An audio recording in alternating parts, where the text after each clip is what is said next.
В приветственном слове Махмуд Али Калиматов отметил, что не мог отказать себе в удовольствии встретиться и пообщаться с ребятами из родной школы. Он поздравил и поблагодарил учителей, директора и родителей приглашенных выпускников с успешным окончанием и сдачей экзаменов.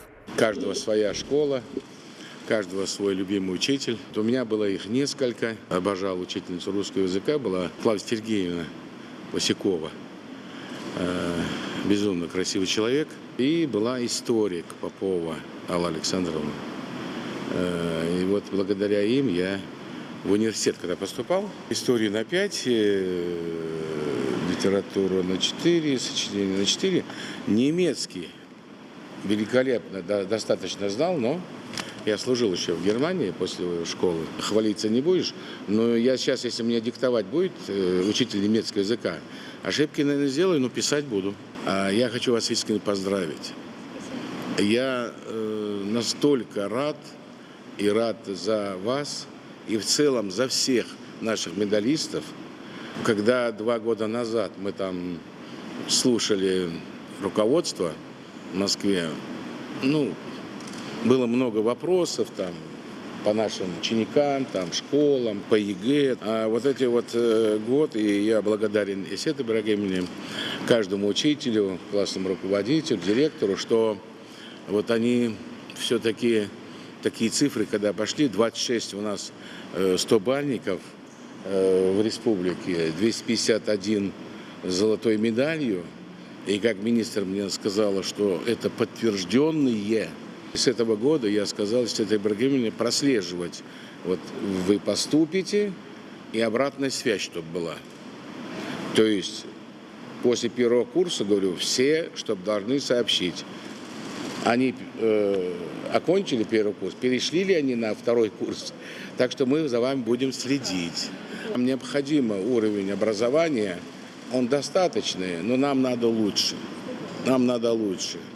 Нам нужны, вот я почему и уклон делал на техническую специализацию, потому что любой энергетики, инженеры, айтишники, информационщики, химики, биологи, это настолько востребованная жизнь.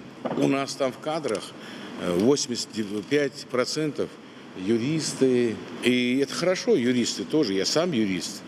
Но юрист должен быть хороший юрист. Хороший. А для этого надо трудиться каждый день. Потому что сейчас-то компьютер, сейчас, в общем-то, проблем. Вы знаете, вот если сказать, к примеру, я выписывал бюллетень Верховного суда, практику Верховного суда, да, и вот журналы. И вот у меня картотека была своя. И вот я следил за этим. Потом в Генеральной прокуратуре выходил журнал «Законность». Я его выписывал. И других источников не было. А сегодня можно зайти на сайт Верховного суда, все там эти определения, решения изложены.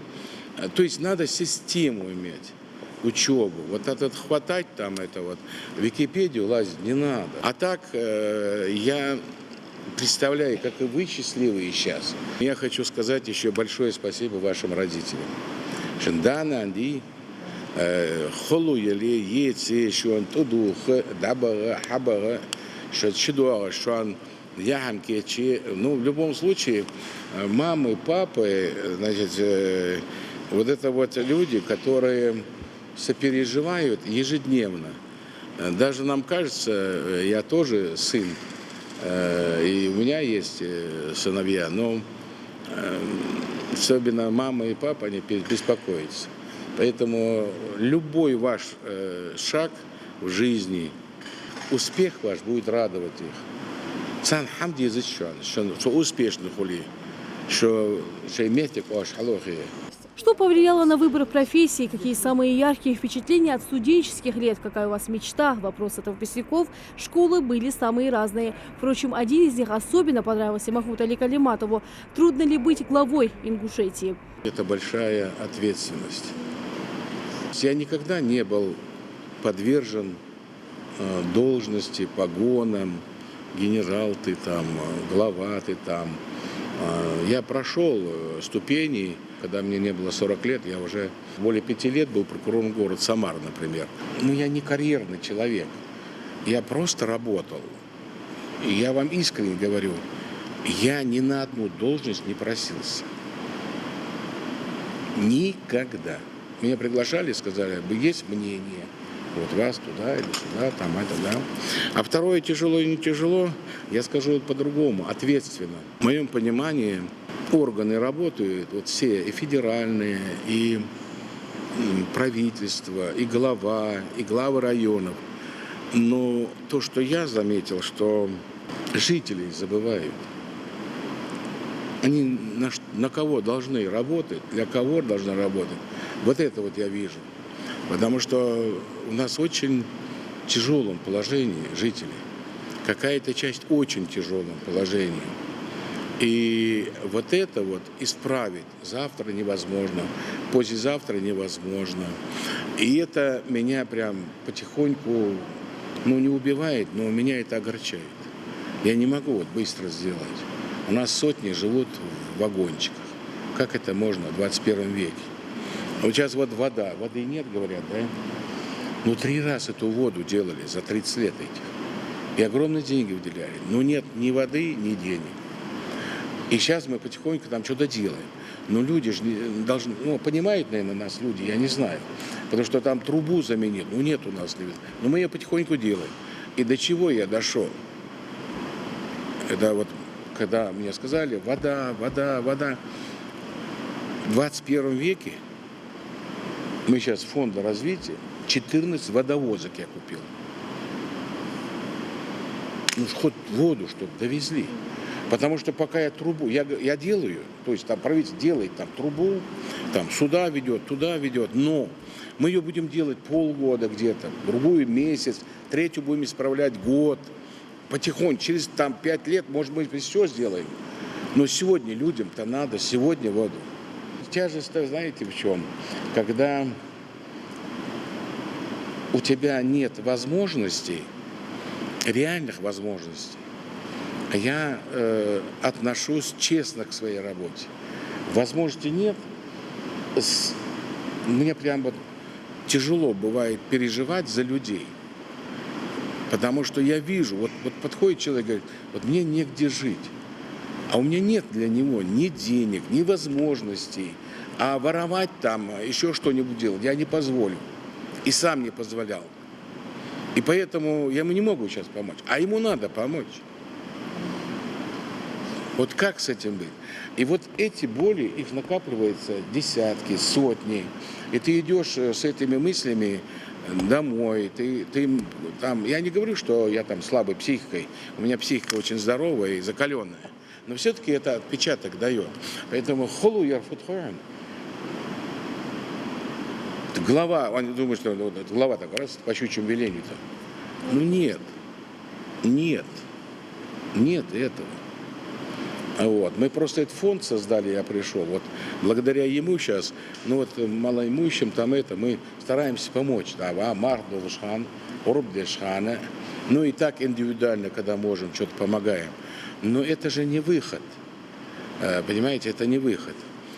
Поэтому сложность в том, что и тяжесть для меня – это то, что я хочу, желание у меня есть, возможности просто меньше. Махмуд Али Калиматов, приводя примеры из своего жизненного опыта, дал выпускникам напутствие на будущее. По его словам, самое главное, что он может пожелать, это получить качественное образование, найти работу по специальности и быть полезным своей семье и республике. Я рад, что вы окончили. Я надеюсь, у вас получится получить профессию.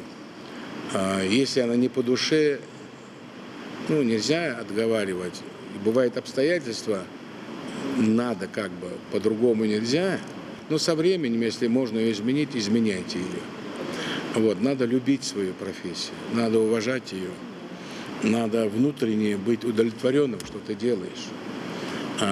Потому что себя будешь кушать, да и от тебя будет мало пользы. Все, что вы в этой жизни запланировали, у вас получалось. И сегодня надо найти себя в жизни, а это надо специальность. это над профессию.